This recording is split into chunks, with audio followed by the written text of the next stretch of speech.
The views and opinions expressed in the following program do not necessarily reflect the policies and the position of Now You Know.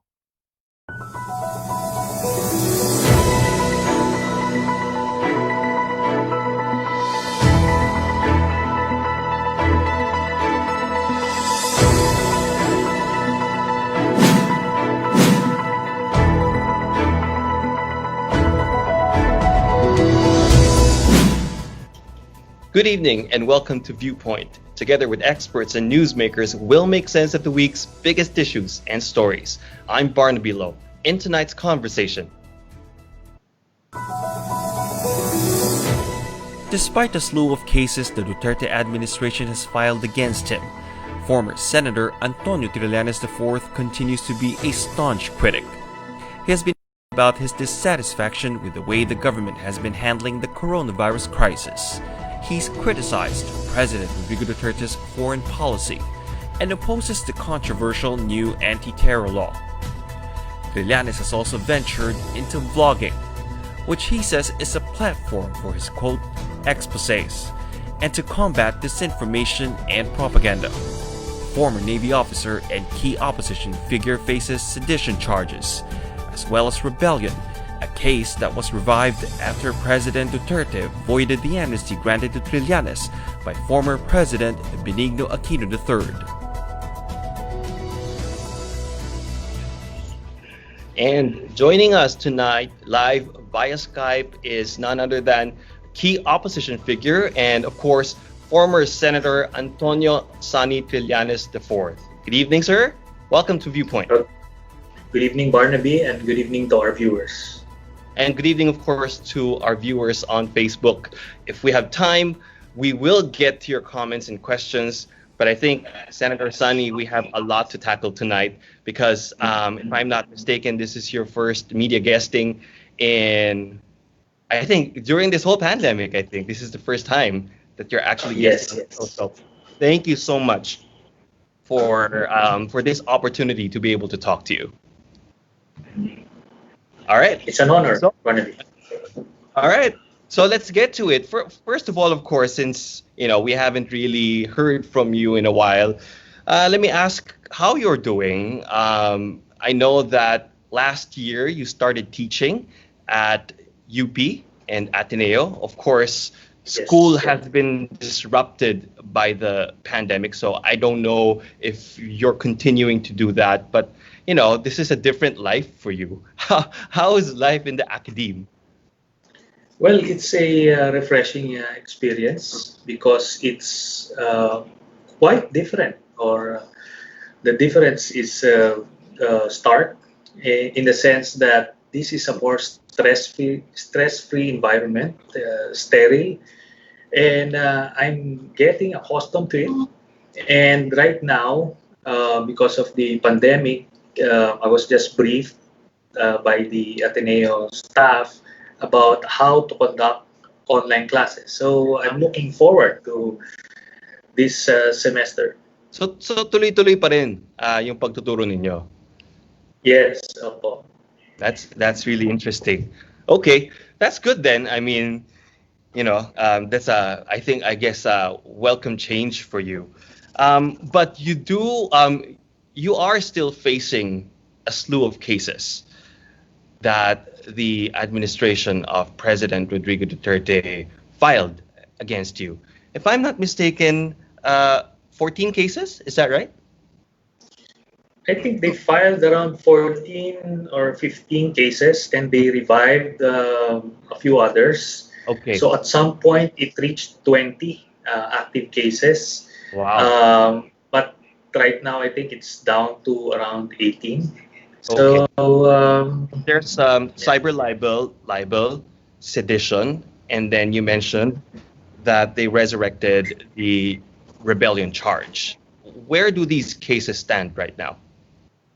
at different stages of the process, some are in the higher courts, the others are in the litigation phase, and I think there's one more in the investigation phase. Yeah. Okay, you mentioned the one that is in investigation phase is the kidnapping case, right?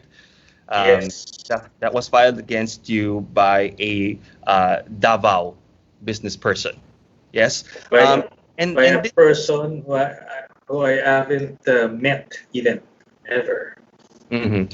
But this is the case that is non-bailable, right? So this could land you in jail. Is this the one that you fear the most, or do you even have any fear at this point? You know that there are already, as you said, 20 cases that have been filed against you. Okay. This administration had wanted to get rid of me since day one. They wanted to, Duterte wanted to have me killed. And I have a witness who can attest to that. His former double death squad hitman, Arturo Las Cañas, he revealed to me that instruction or that directive to have me killed. So aside from that, if they can't do that, then they want to put me away through the judicial process, which they are trying to manipulate. So prior to this kidnapping case, you have the nullification of my amnesty, and that revived two cases. One is non-bailable, which is the coup d'etat case, and the other one was the rebellion case, which was bailable. Mhm. And it was just uh, fortunate that we have one judge in the name of Andres Sono who stood up for what is right and didn't allow himself to be used as a tool for political persecution and decided in favor of justice and the rule of law. Mhm. So right now, with this kidnapping case, I'm just ready for the worst because that's the kind of people they are, Mhm. and so we'll When you we'll deal say with these things as it comes. Yeah. So when you say you're getting ready for the worst, you're saying that you are ready for the eventuality that you will get jailed. Because I mean, we've seen, Maria Ressa has been convicted, and Senator Laila de Lima has been in detention for the longest time. Okay, that's if ever I'd be jailed because of this one, then I would look at it as just a small price to pay for standing up for what is right and what is just. And in a sense, I'm still fortunate because thousands of our countrymen didn't get to have that kind of justice. They were just killed summarily. Hmm. And well, if you want to face a tyrant like Mr. Duterte, you would have to prepare for the worst. Hmm. And I believe one thing going for me is the fact that I have been jailed before for 7.5 years. It is not something that I relish to do again, or that I want to or long for. But should it come, then I'm ready for it. Okay. Okay. Actually, my next question is related to that because it does seem that you are ready for it because you haven't really stopped criticizing.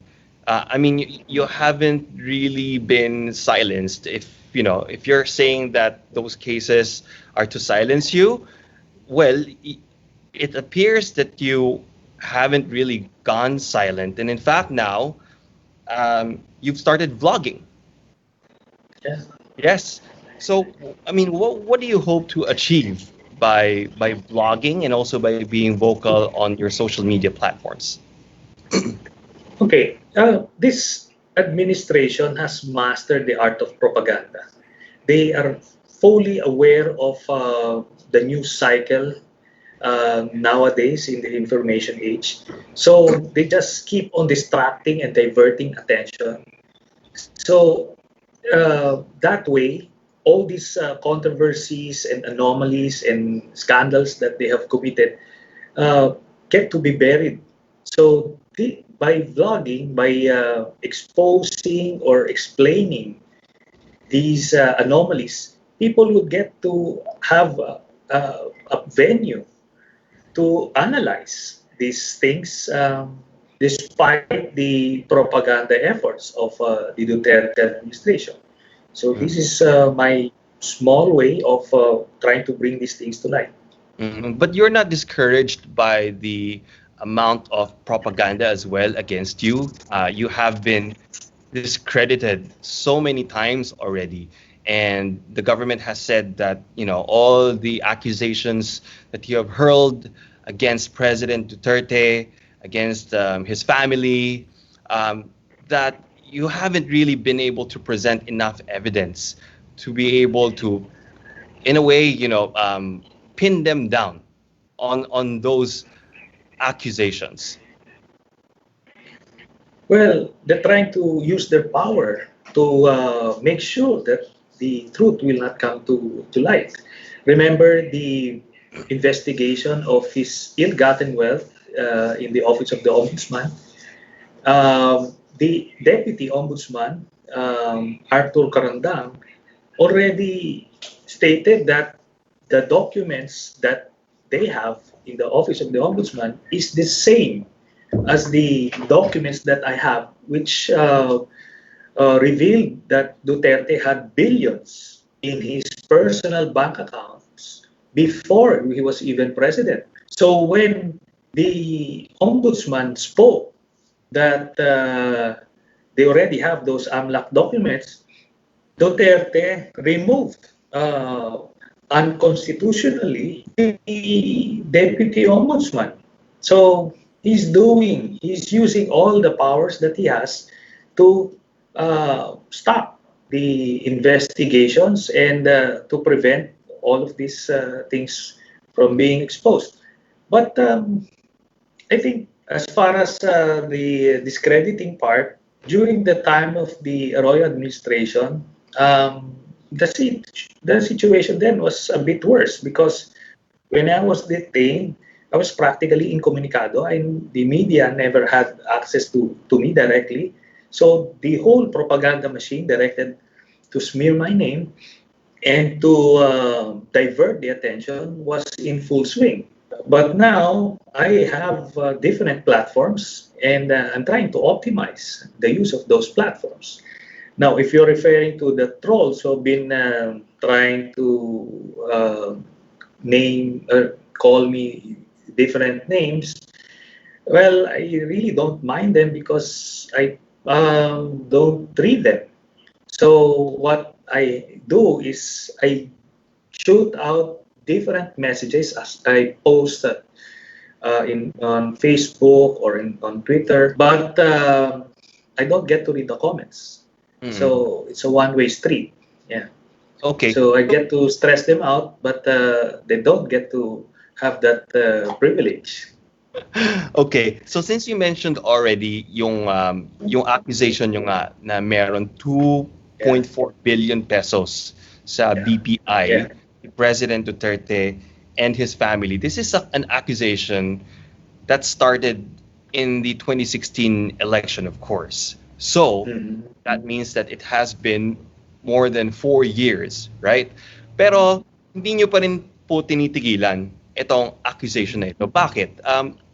Matibay po ba yung naniniwala kayo na matibay talaga yung ebidensya nyo dito? Or meron po ba kayong bagong ebidensya ngayon, 4 years after? Or Oh, maasa po ba kayo na pagkatapos ng administrasyon na ito, eh, yung kung ano yung gusto nyong palabasin na ebidensya ay lalabas din? ganito, no? I am 100% confident about the veracity and truthfulness of the documents given to me. And in fact, it was already validated by the ombudsman. And ito yan. Remember nung kampanya noong 2016, naghamon sila na magkita-kita daw kami sa BPI, doon sa Ortigas. So, dinala nila yung mob hoping na matatakot ako doon at sasabihin nila, kita mo, natakot siya. So in fact, they were spreading those Duterte himself. I can remember that sinabi niya na batuhin daw ng kamatis ako pag sumipot ako doon. I showed up and pumasok ako doon and lo and behold, who didn't show up? Si Duterte. This was his opportunity to prove his innocence. Nakita na talagang naduwag siya. Ako, I showed up there at nakausap ko mismo yung bank manager. O ang sinabi nung manager kay Panelo, who was sent as his representative, sabi nung manager, pwede kami mag-issue ng statement of account and we can give it to you right here in a few minutes. Yung statement of account would reveal movements the past 6 months. Ito yung mga binibigay minsan sa visa applications, etc. Pero ayaw ni Panelo. Kasi gusto raw niya yung kanyang weird, was this special power of attorney na nag-detail ng specific information at format na would require approval of the higher or the superiors of the bank manager. So talagang doon nangyari, sabi ko, talagang pisto kayo. Sabi ko, lakas nyo manloko. Pero lumalabas si Panelo doon sa media na, ito, binigyan ako ng na pumayag si Duterte ipapakita sa media. Napakita ba yon? Hindi, di ba? So ganun lang sila manloko. Alam nila yung news cycle. By then, nanalo na sila. Then, they just need to divert the attention of the public. So, hindi ko sila tinitigilan. Kasi it's very revealing.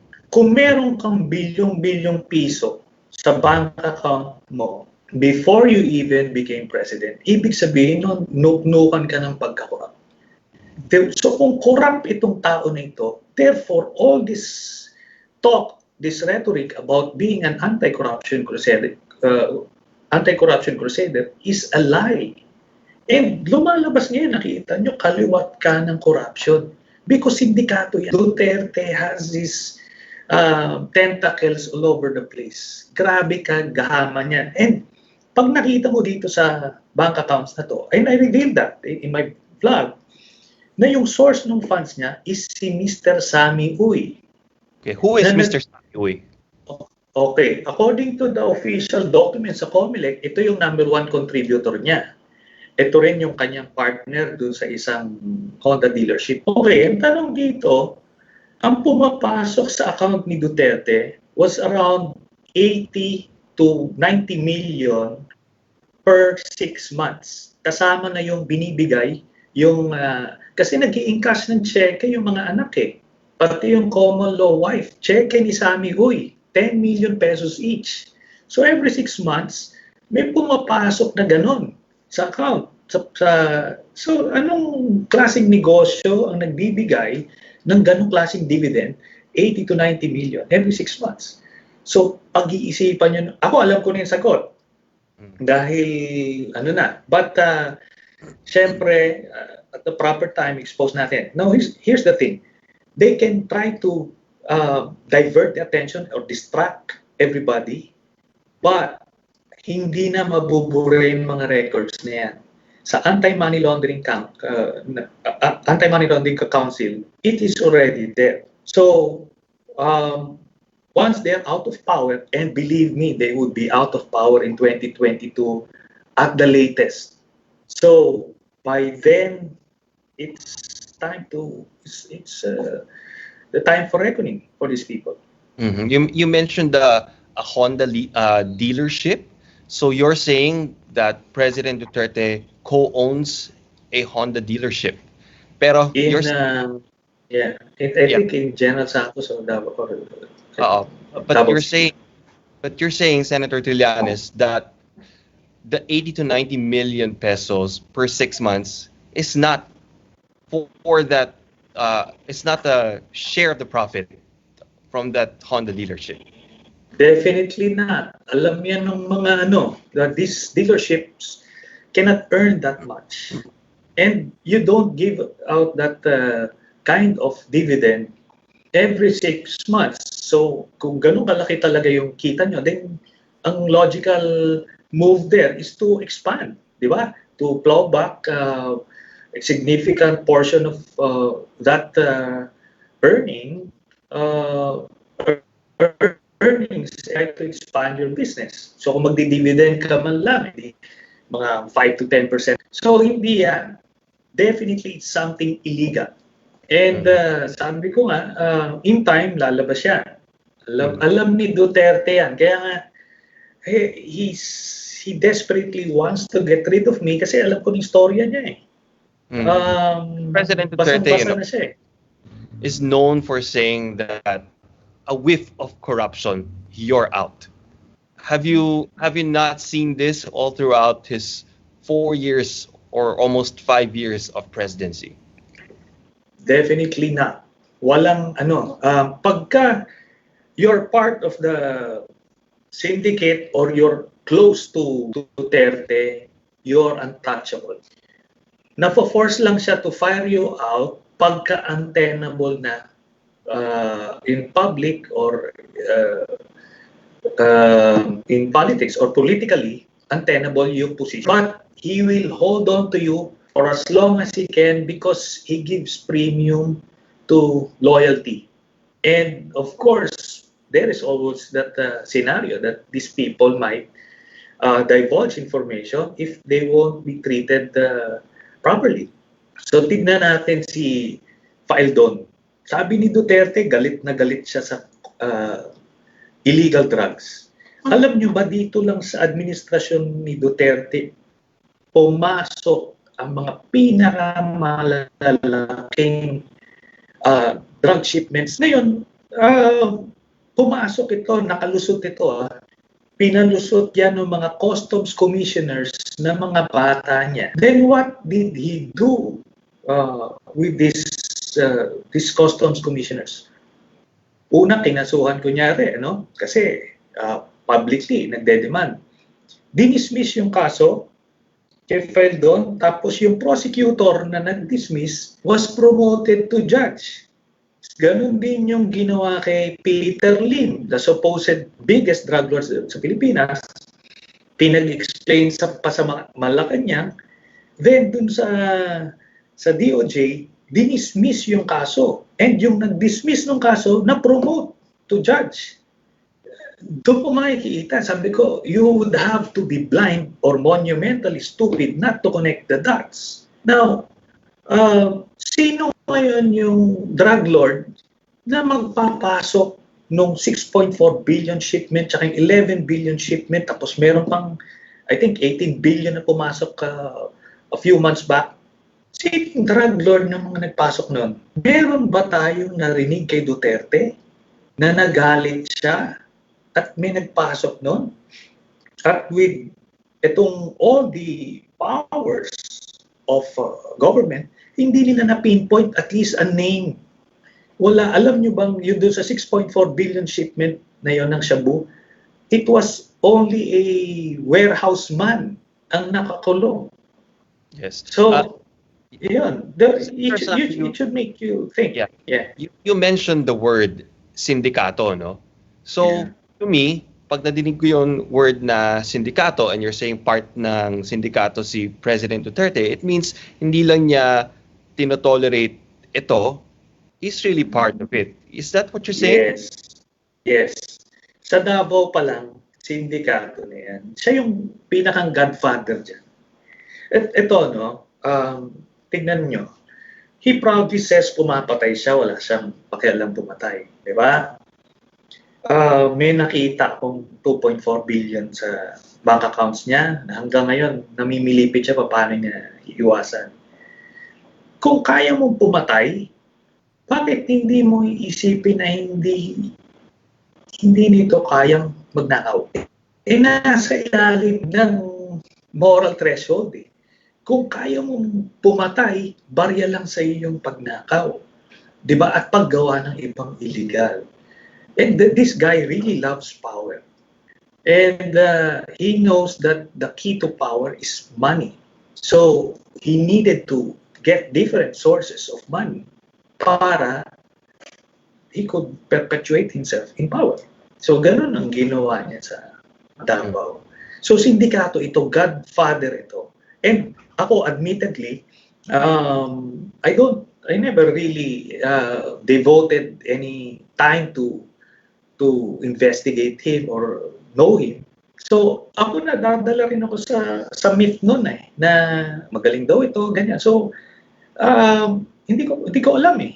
Pero ito na nung 2015 when I spoke to him personally one-on-one, doon ko nakita na may problema itong tao.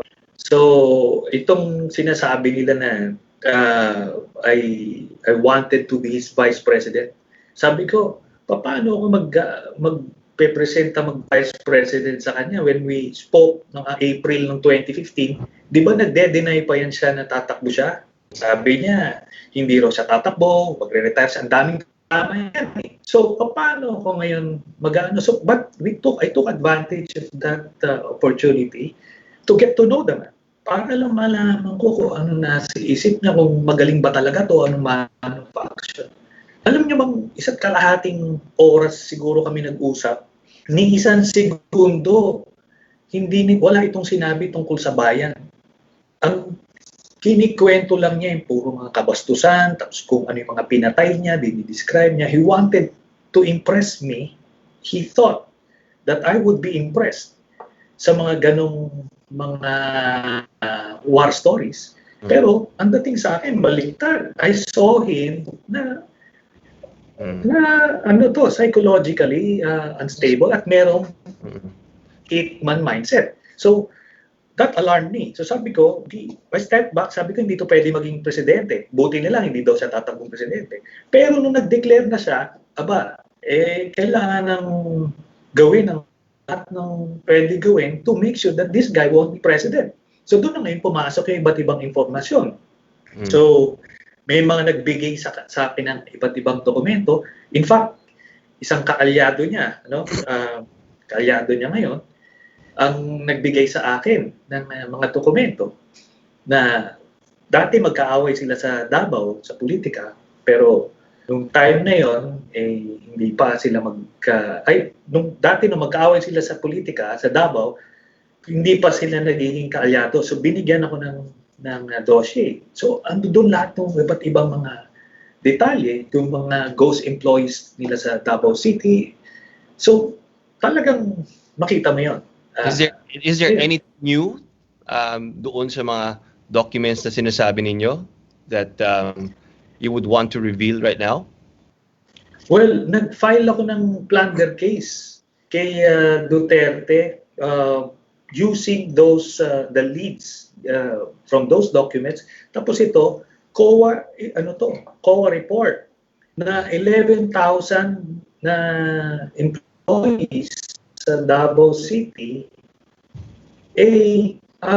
ghost employees, meaning pangalan non-existent individuals who are may nagkiklaim ng funds, which is sila Duterte, amounting to 700 million pesos every year.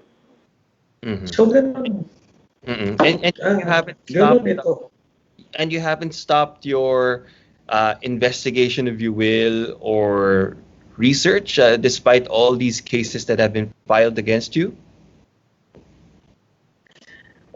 Hindi. Kaya nga, we went a step further. Remember, kami yung nag-file sa ICC, no? Kami ni Congressman Aliano, we're the second to file. Kasi sino yung nauna? Si Sabio. Pero nag-pull out na si Sabio. So the case, the information that we filed sa ICC, yun ang naging basis ng preliminary examination. Hinahabol namin ito. And ganun dapat. And I believe we're just being consistent kasi we did this nung kay GMA and some big personalities afterwards. So we're just being consistent with Mr. Duterte. And hindi natin ito titigilan.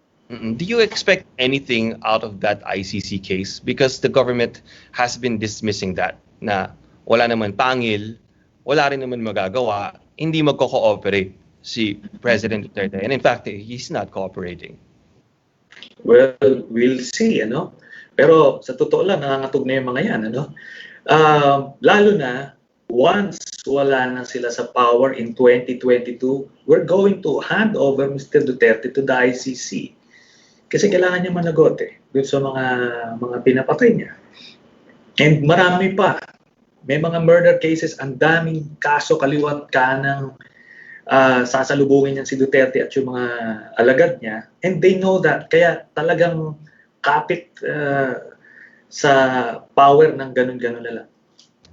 Yeah, 2 beses niyo na, Senator, minention na mawawala siya sa power in 2022. Siya or his allies. Bakit parang sigurado po kayo? Gayong survey after survey, nakikita natin na President Duterte remains a popular political figure in the Philippines. In fact, at this point in time, at almost 5 years, 4.5 years of his presidency, he remains very popular. Historically, pag 4.5 years, almost 5 years, pababa na yung popularity. So, bakit po kaya parang siguradong-sigurado kayo na mananalo yung opposition in 2022? Alam nyo kasi in world history, in the fight of good versus evil, hindi talaga nanalo yung evil. So, that's where my faith is coming from. Hindi tayo pinabayaan ng Diyos at I believe mananaig yung tama at yung kabutihan sa 2022. Ano lang, nangyari na yan before and mangyari yan.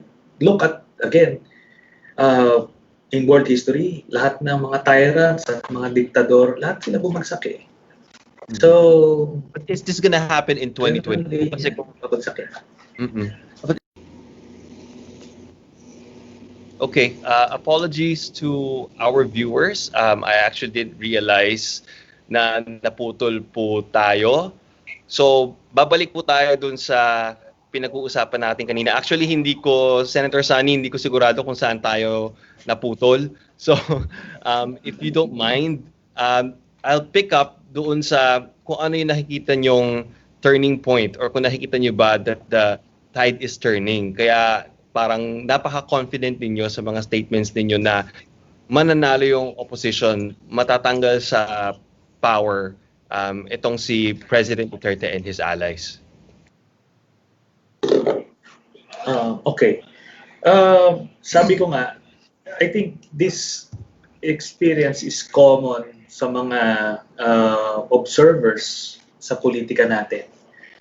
Marami sa atin ang nakakilala ng mga taong dating bumoto o dating sumuporta kay Duterte.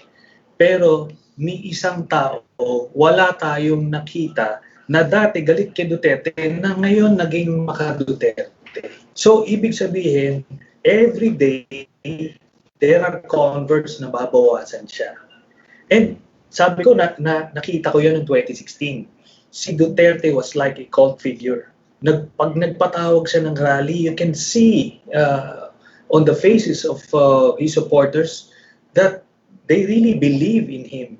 Very fanatical sila and they wanted to be a part of that history. So ngayon, subukan ni Duterte magpatawag dyan sa Luneta. Di ba? He won't even dare kasi alam niyang kailangan niyang maghakot ng tao just to fill up a portion of that. Ngayon, evident yan. Yung sa 2019, marami tayong natutunan doon coming from that loss. But let's look at it objectively.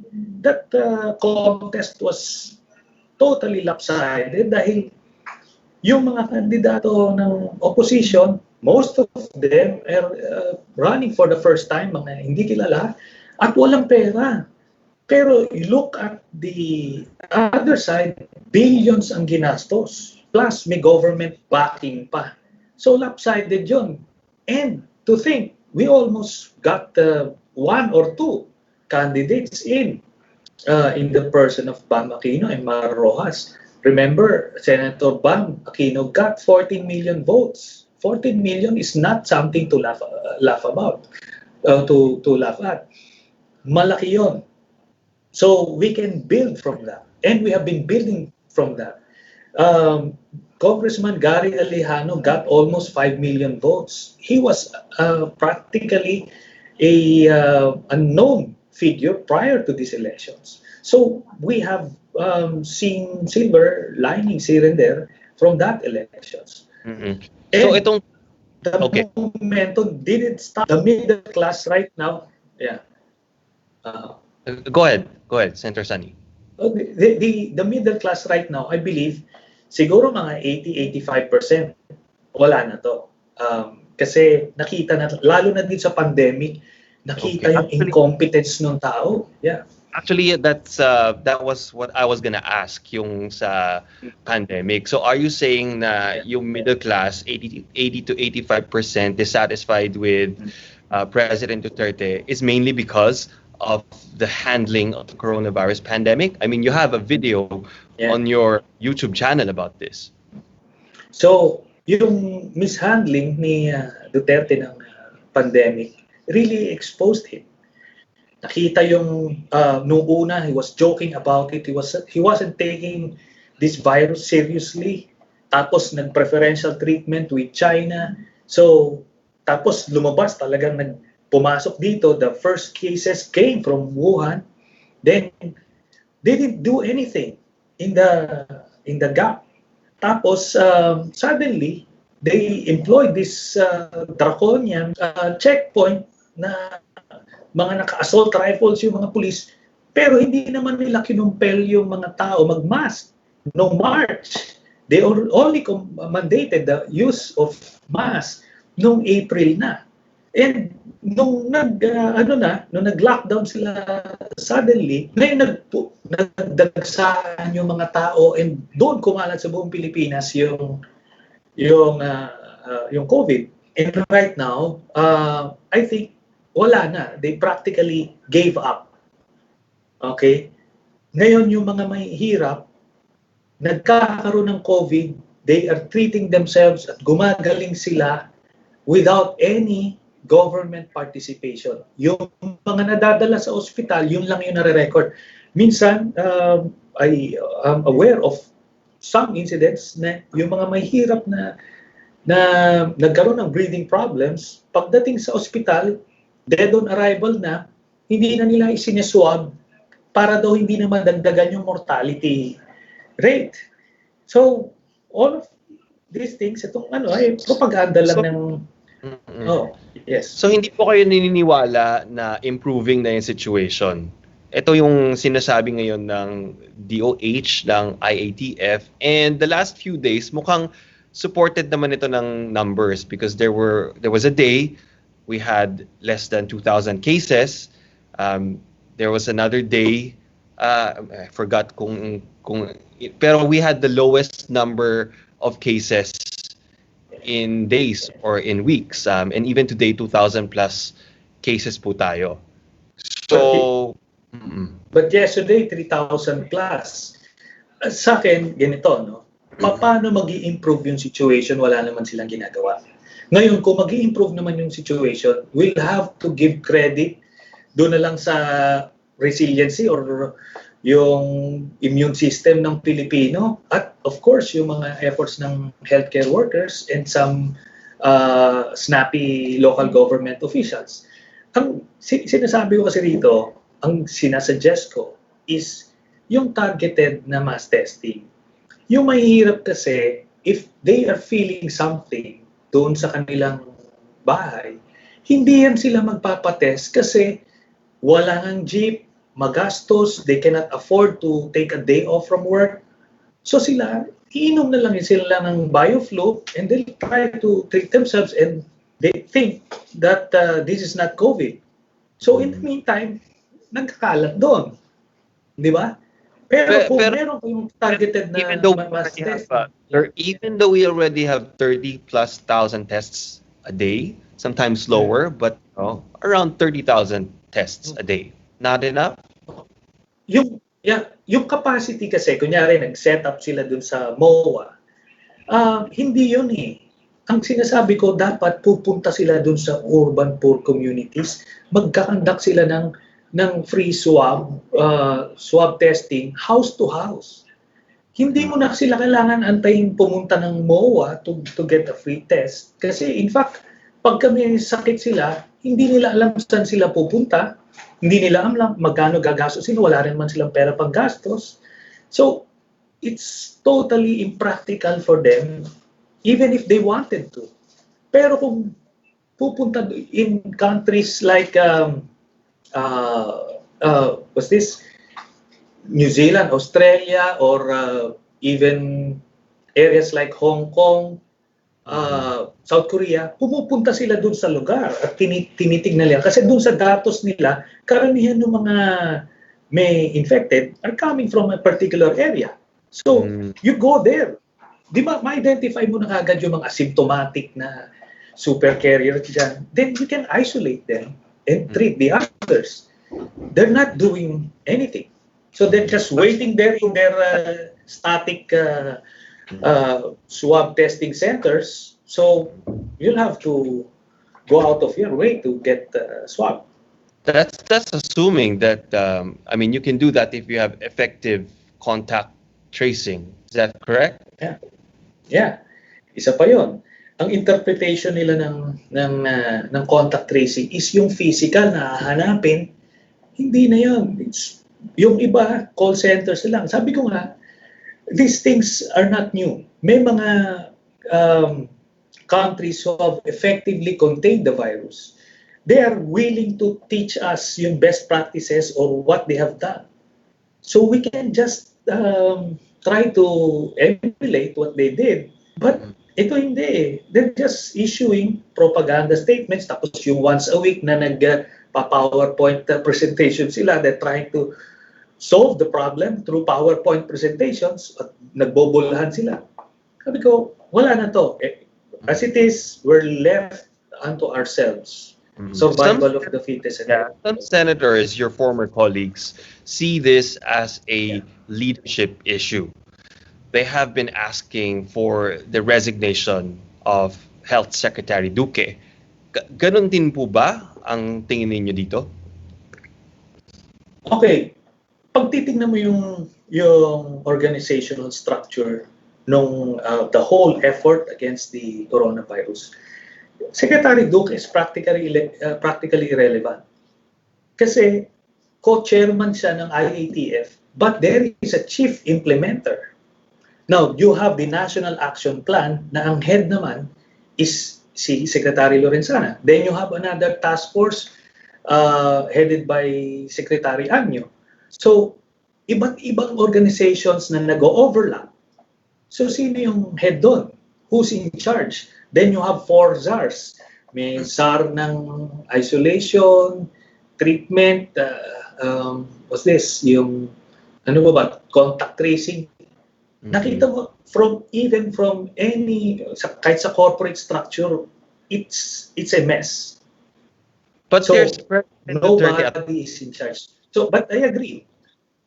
I mean, President Duterte. I agree that it's a leadership problem.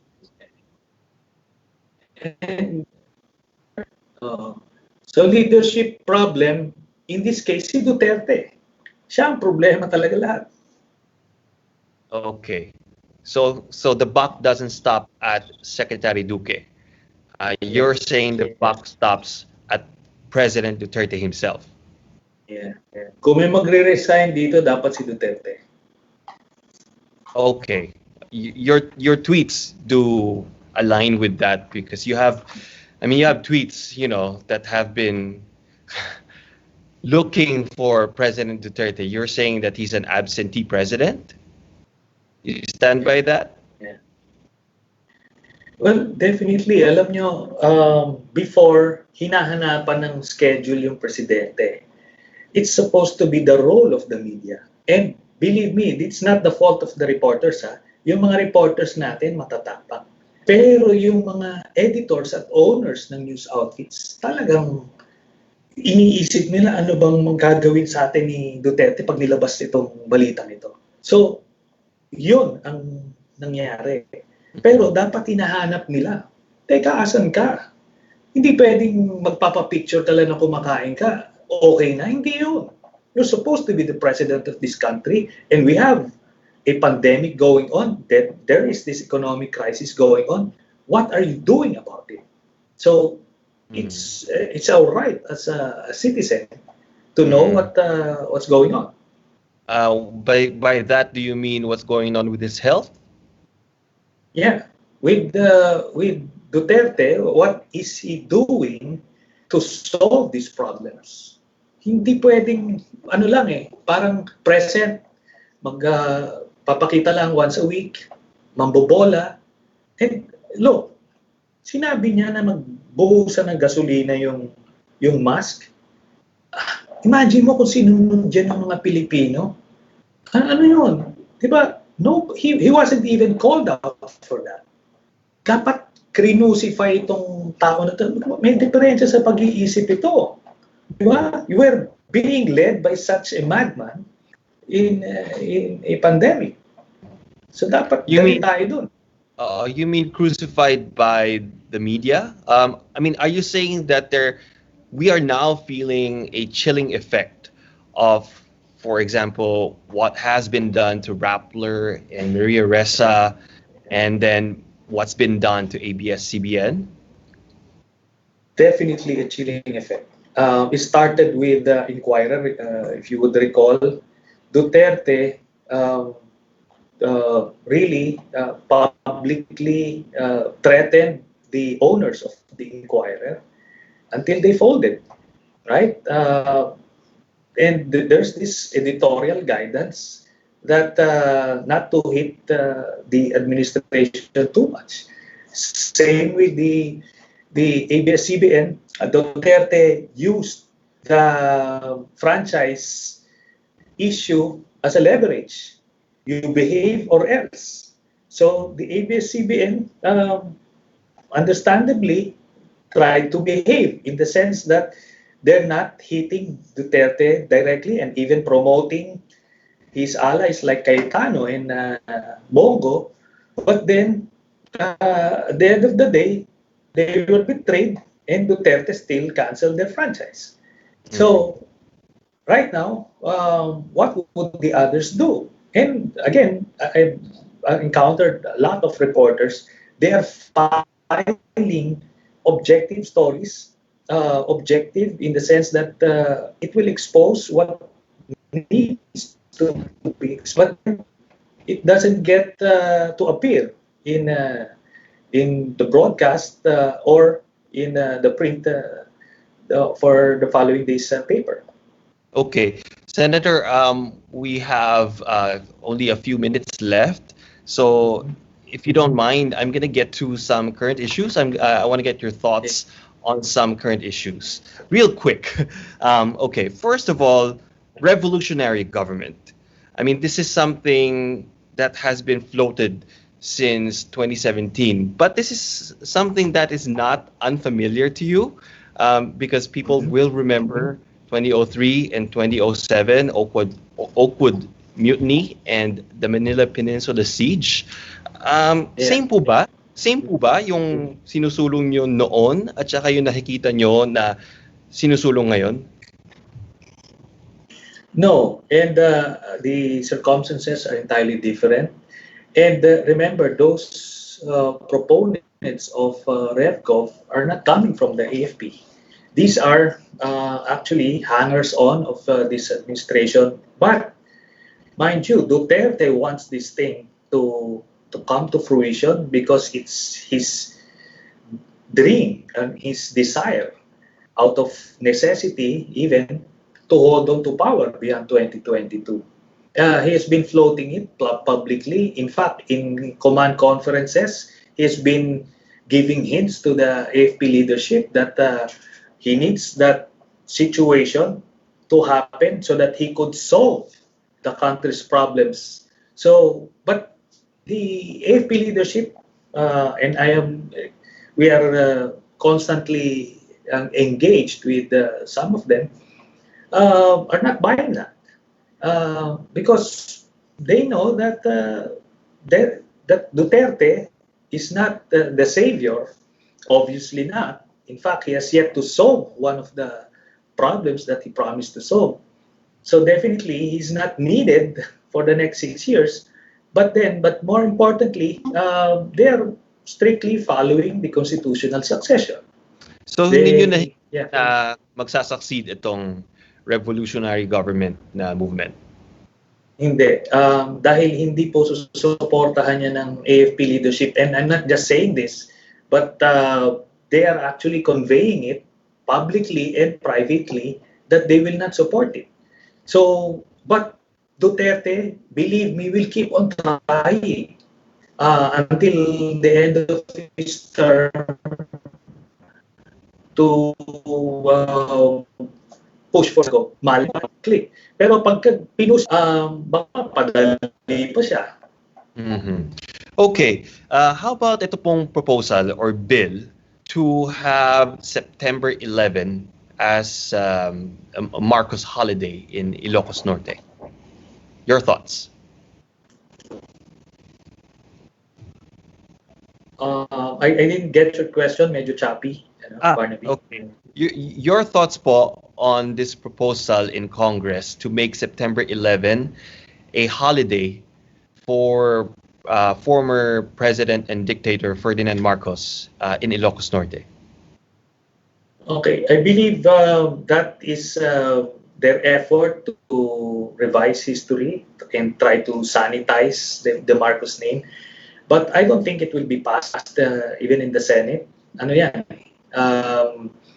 It's ironic and even tragic na pinatalsik nyo na noong 86 Sinukan nyo na Then you will eat that thing you chewed out in the first place. So I can imagine nangyayari yan sa Germany, na may maggagawa niyan to restore the name of Hitler.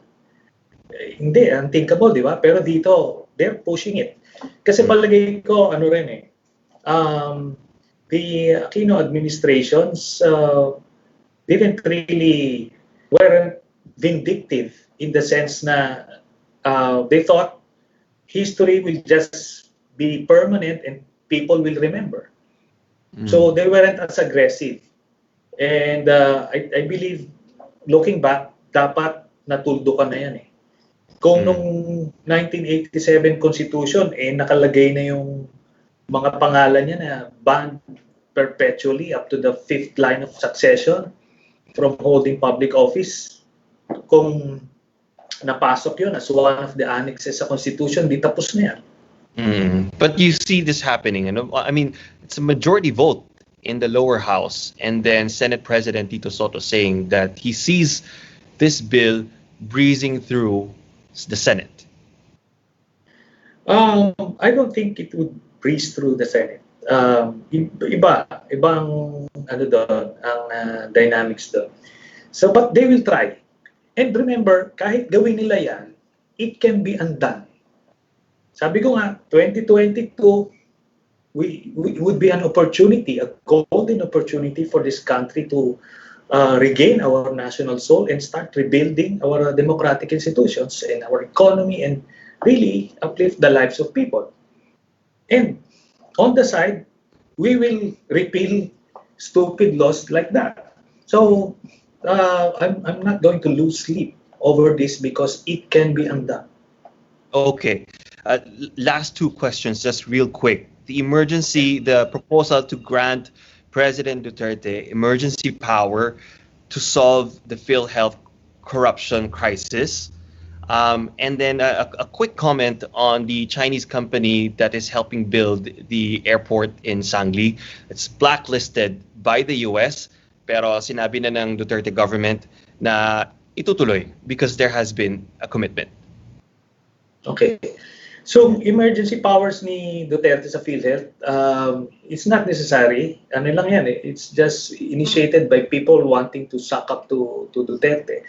And hindi kahit bigyan mo ng power si Duterte nga corrupt Baka maghanap lang yan ng pagkakakitaan niya doon So, I don't believe in that. It's not going to be reformed, not under Duterte's watch. Okay. Next, as to the blacklisted Chinese company, well, it just shows na talagang si Duterte is complicit, and malaki pinagkakautangan ng loob ni Duterte sa China, and nagiging ano na siya, practically a puppet kung anong gusto nilang gawin because of that indebtedness.